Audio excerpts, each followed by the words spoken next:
Hi, and welcome to session 4, A Different Focus. In our last session, we talked about breaking the cycle of evil.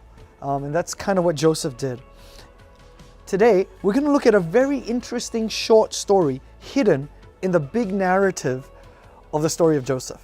I want to take a closer look at it because I think it gives us a clue as to how Joseph overcame all of the evil that was done to him.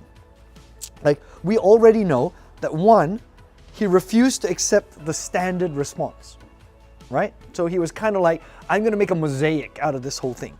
2, he looked to God for leadership. So he said, I'm not God, I'm going to follow God.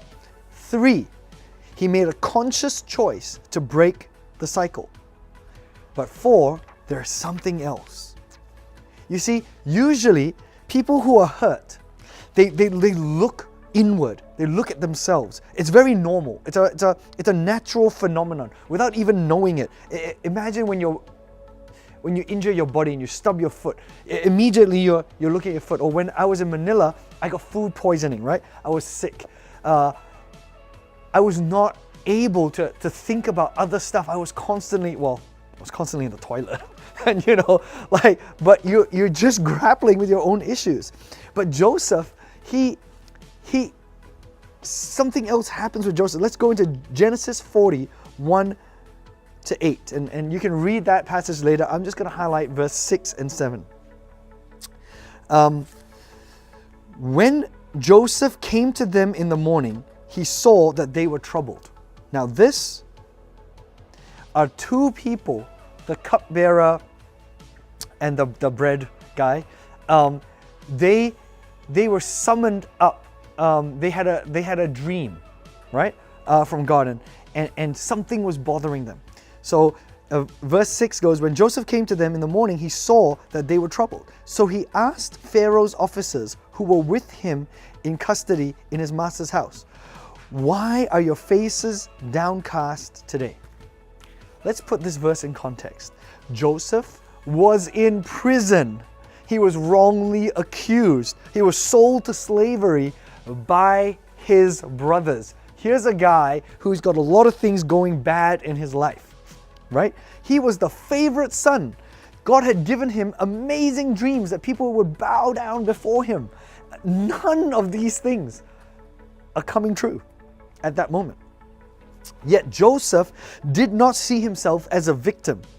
Instead, with his unique view, because of the evil that was done to him, he saw victims around him. He was able to tell what it feels like to have injustice or bad things happen. So he could see with a victim's eyes what other victims look like. And by tasting injustice, he knew it had to be defeated. Did you know that the best people to help other people are those who have gone through the same things in life?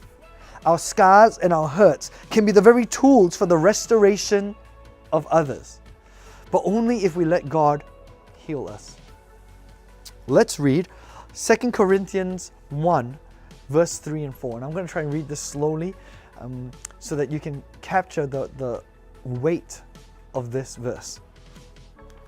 Blessed be the God and Father of our Lord Jesus Christ, the Father of mercies and the God of all comfort, who comforts us in all of our afflictions. But you know what? The verse doesn't just stop there. Who comforts us in all of our afflictions, so that we may be able to comfort those who are in any affliction with the comfort with which we have been comforted by God. All the things that we use to comfort ourselves, not all of them are equal. All right? Not all responses to pain are equal. In fact, a study done in 1987 of a boat crash researched how different people reacted to that tragedy of seeing their loved ones die and of being involved in a crash, in a boat sinking. And they discovered, much as you would discover, it's pretty obvious I guess, but they did a formal study on this, that drinking and drugs and stuff like that actually led to worse outcomes. So if something happens to you and you go, oh my goodness, I'm just going to have, alcohol and drink myself stupid, then that doesn't go well for you, because you grow in dependence to that and it doesn't elicit in you good things. But let me tell you what's really different about the comfort that God can provide versus the comfort that food, Netflix, work can bring. God doesn't just fix you up to make you feel good, to soothe and numb your pain so that you're comfortable. That's not the comfort that God provides. Today's key part of the passage is that many people may be kept alive as they are today. Read the passage of 2 Corinthians 1 verse 4 again. We are comforted so that we can comfort others with the same comfort that God used to comfort us. That's the fourth secret that Joseph had for overcoming. He knew that there would be a purpose and a benefit greater than himself. So even in the midst of prison, even in the midst of his most difficult situation, he had the time to notice a fellow prisoner going, hey, are you okay? Because you don't look too good. That is the kind of comfort that God can provide you. The comfort that enables you to even turn around the evil, to have victory over that evil and redirect it as a comfort for others. I hope you will explore that a little bit more in today's home group session. God bless.